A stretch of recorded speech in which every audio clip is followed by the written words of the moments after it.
É verdade que o Lito já ficou preso? Senta que lá vem história especial de 400 mil inscritos.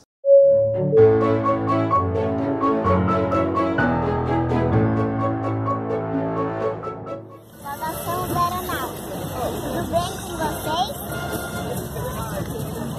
vocês? Hoje é um dia muito especial. Estamos comemorando a marca de 400 mil inscritos no canal. FL 4000.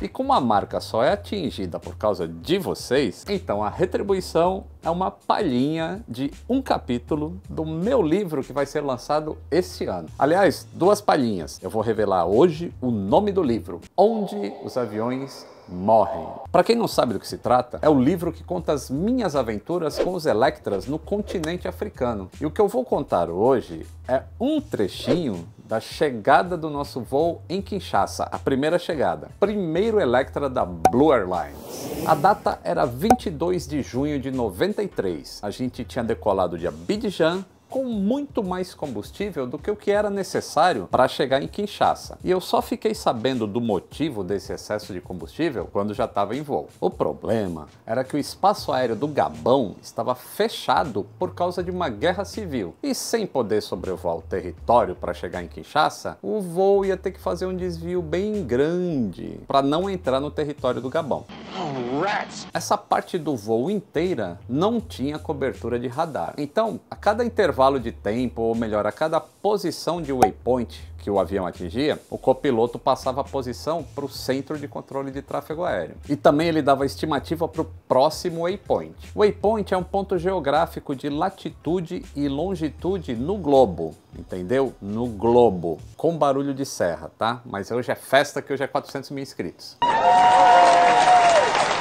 Quando a gente já estava próximo ao Gabão, navegando pela costa, chegou a informação de que o sobrevoo do território tinha sido autorizado. Aí sim, hein? A viagem ia ficar 1 hora mais curta sem ter que fazer o desvio. E olha que eu não costumo enjoar, hein? Mas depois de ficar praticamente 24 horas ouvindo as hélices do Electra, porque elas estavam um pouco fora de sincronia, eu já estava me sentindo meio mareado. Por volta das 3h20 da manhã, começamos a aproximação e o Electra pousou suavemente em Kinshasa às 3h40 da manhã. Hora de lá, 50 horas depois que a gente tinha decolado de Congonhas.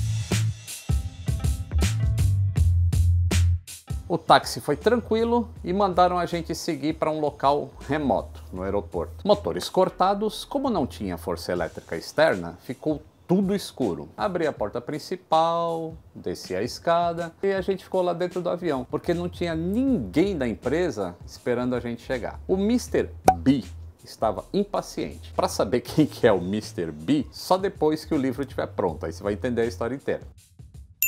O fato é que o nosso avião estava carregado de muamba, que o Mr. B tinha comprado aqui no Brasil. E isso era um voo internacional, certo? A gente saiu do Brasil para chegar lá nos aires. E só a Polícia Federal podia liberar a descida. Eu comecei a ficar meio incomodado. E eu nem falei, tá? Mas quando eu abri a porta do avião, tinha umas mariposas gigantescas voando em volta desses postes que iluminam o aeroporto. Eram umas mariposas, assim, eu não sei nem explicar. Eu nunca tinha visto um inseto daquele tamanho na vida. Parecia filme de terror.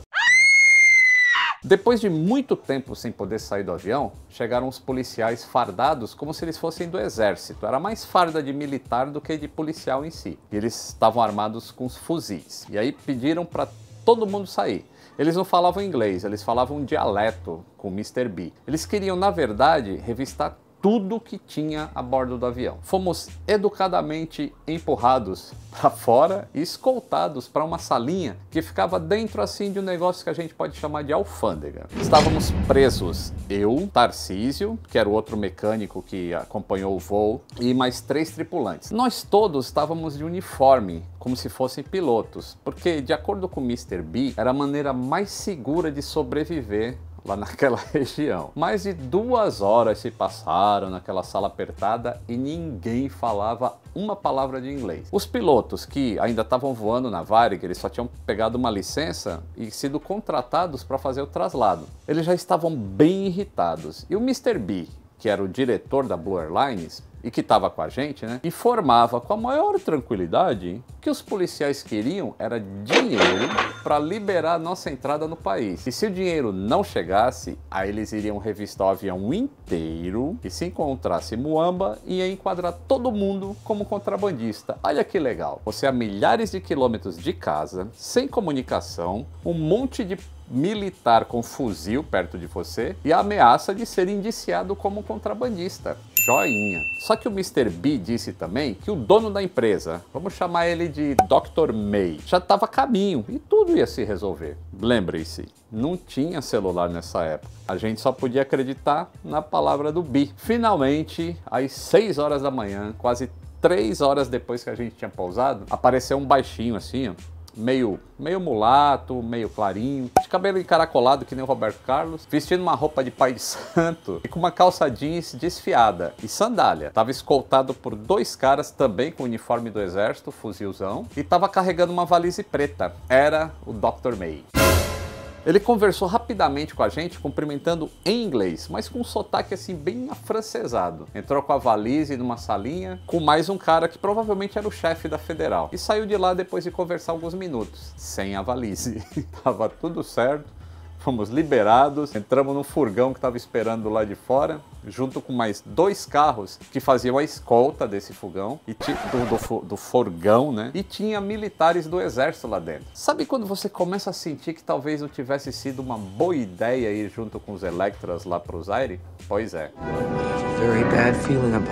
O furgão seguiu direto para o alojamento. Uma viagem de quase 1 hora, com cheiro insuportável de gasolina mal queimada. Eu nem saberia descrever a sensação de estar dentro de um filme de Tarzan. Não é que eu estivesse dentro de uma floresta, mas eu olhava pela janela e eu via todos aqueles nativos com as roupas coloridas, um calor infernal logo cedinho assim, o chão coberto com uma areia cinza, e eu me sentia assim meio dentro de um filme. Onde não era asfaltado, só tinha areia, uma areia meio areia de praia, só que era mais escura assim, um cinza meio chumbo. Não tinha calçada em lugar nenhum. Só areia, parecia um solo lunar. O Zaire era um país muito pobre e nessa época ainda eles estavam tentando se recuperar da guerra civil e ainda estava sob o poder do ditador Mobutu Sese Seko. Não sei se é assim que pronuncia, tá? No caminho para o alojamento, apesar de ser bem cedinho, tinham pessoas penduradas em carros, em combis, em caminhões, porque aparentemente o transporte coletivo não funcionava direito lá na cidade. Uma coisa me chamou a atenção. Todas as mulheres que eu vi durante o caminho levavam uma trouxa na cabeça, tipo uma trouxa de roupa, e algumas tinham um bebê amarrado nas costas, exatamente como eu via nos filmes. O alojamento parecia mais uma fortaleza do que um alojamento. Era cercado assim por um muro bem alto,